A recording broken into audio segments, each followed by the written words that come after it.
नमस्कार दोस्तों, स्वागत है आप सभी का आपके अपने चैनल नॉलेज ट्वीट्स पर। तो चलिए देखते हैं आज का लेसन। आज के लेसन में हम नंद डायनेस्टी करेंगे। अभी तक हम लोगों ने कर लिया है हरिनक डायनेस्टी और फिर हम लोगों ने किया है शिशुनाग डायनेस्टी और आज हम थर्ड डायनेस्टी करेंगे जिसका नाम नंद डायनेस्टी है। और इसमें इनका जो पीरियड है नंद डायनेस्टी का 344 BC से लेके 323 BC। तो चलिए अब इसको देखते हैं डिटेल में। अगर आप चैनल पर नए हैं और आपको नहीं पता है तो ये जो सीरीज़ है लूसेंट चैप्टर वाइज सीरीज़, ये हमारा इसी मंथ हम कंप्लीट कर लेंगे because we are targeting BRSI mains वाला मेंस वाले जो स्टूडेंट हैं उनका रिवीजन हो जाए। तो ये अभी एक महीने में बहुत ज़्यादा वीडियोस अपलोड होंगे। जो इम्पोर्टेंट टॉपिक्स हैं उसको कंप्लीट करा ही दिया जाएगा, जो इम्पोर्टेंट नहीं है उतना उसको नहीं करवाया जाएगा। और लूसेंट की इंपॉर्टेंस बताने की कोई ज़रूरत नहीं है आप लोगों को। आप जानते हैं कि बहुत ज़्यादा ही अच्छी बुक है रिवीजन करने के लिए और एग्ज़ाम में बहुत सारे क्वेश्चंस हैं जो आपको यहाँ से देखने को मिल जाएंगे। तो आप इसको कंप्लीट कर लीजिए। अगर आपको वीडियो से कंप्लीट करना है तो वो भी कर सकते हैं, अदरवाइज़ आप अपना बुक्स लेके खुद से पढ़ सकते हैं। अगर आपके पास अगर आपके पास बुक नहीं है ये लूसेंट तो आप PDF डाउनलोड कर सकते हैं हमारे चैनल पे से। चैनल का लिंक आपको यहाँ डिस्क्रिप्शन बॉक्स में मिल जाएगा। कोविड है और आप बाहर निकल के बुक नहीं ले सकते हैं। जो बिगिनर्स बच्चे हैं जिनके पास बुक नहीं था अवेलेबल, बाहर जाके बुक नहीं ले सकते हैं, तो आप वहीं से बुक डाउनलोड कर लीजिए और घर में पढ़ना स्टार्ट कीजिए। टाइम वेस्ट नहीं कीजिए, तैयारी कीजिए। ठीक है, चलिए अब स्टार्ट करते हैं आज का लेसन। देखते हैं नंद डायनेस्टी। तो Shishunaga dynasty was overthrown by Mahapadma who established a new line of kings known as Nandas.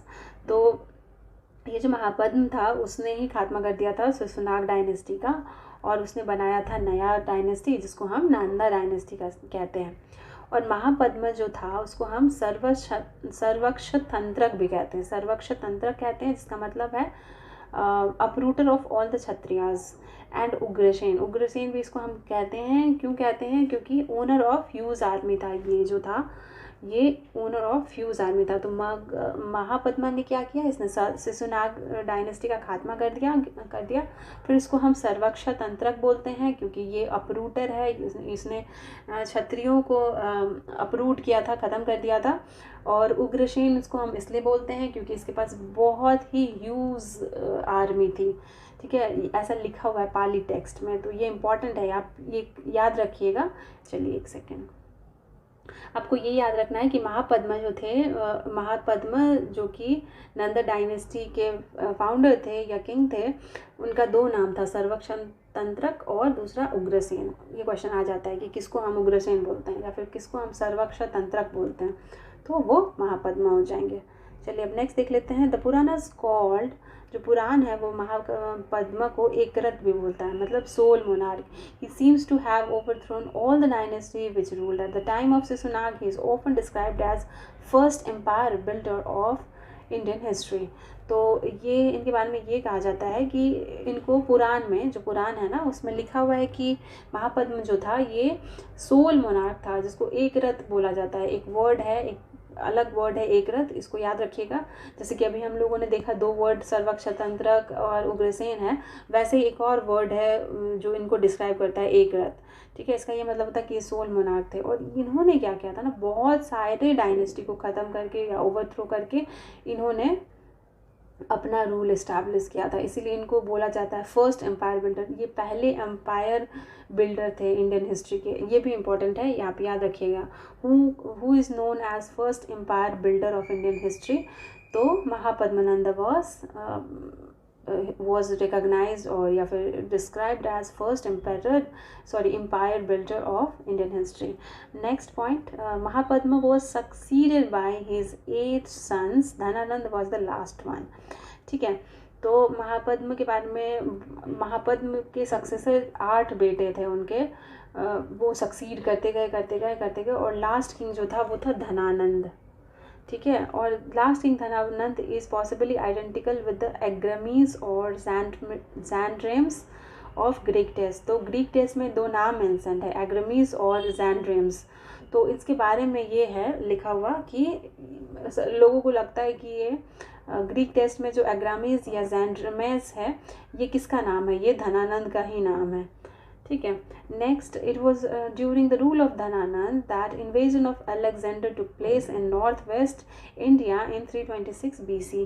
तो धनानंद के टाइम में क्या हुआ था कि अलेक्जेंडर जो था, सिकंदर जो था, उसका इन्वेजन हुआ था। किधर हुआ था? नॉर्थ वेस्ट इंडिया के साइड में हुआ था और 326 BC में हुआ था।